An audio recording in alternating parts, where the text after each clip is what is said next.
मेरी शादी को 9 साल हो गए हैं। और इन 9 सालों में मैं एक चीज से उलझा हुआ हूँ, और वो है सास बहू का झगड़ा। मेरा दोष क्या है?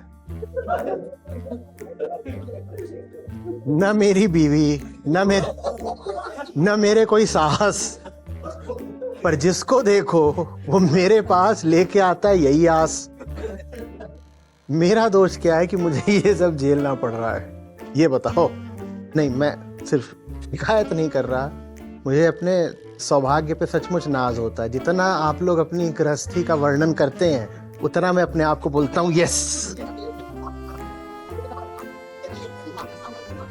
बच गया भाई, बच गया, एकदम बच गया। जो हमारी व्यवस्था है ना पारंपरिक परिवार की, उसके मूल में द्वंद है, कलह क्लेश है। शांत सुखी परिवार बड़ा मुश्किल है, लगभग असंभव है। मैन्युफैक्चरिंग डिफेक्ट है। क्या त्रुटि है बता देता हूं। त्रुटि यह है कि जो हमारी परिवार की परिभाषा है उसमें अधिक से अधिक एक या दो लोग ही सशक्त होते हैं। वही होते हैं जो अर्जन करते हैं, घर में कमा के लाते हैं, जिनके मत्थे घर चलता है। बाकी सब उन पर आश्रित होते हैं। हम जब कह रहे हैं परिवार तो हमारा अर्थ है उससे पितृसत्तात्मक परिवार, द पैट्रियार्किकल फैमिली। उसकी संरचना में ही द्वंद निहित है।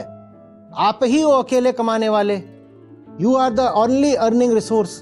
तो जिसका आपके ऊपर हक रहेगा वो मौज मारेगा, और दूसरा उसका प्रतिद्वंदी है, कॉम्पिटिटर है। सास बहू का झगड़ा इसलिए होता है क्योंकि दोनों एक ही एसेट के लिए, एक ही रिसोर्स के लिए प्रतिद्वंदिता कर रही हैं। वो कौन है? बेटा। इस बेटे के हाथ में ताकत है, और हमारी पारिवारिक व्यवस्था परिभाषा से ही ऐसी है कि न माँ के हाथ में ताकत होती, न पत्नी के हाथ में ताकत होती।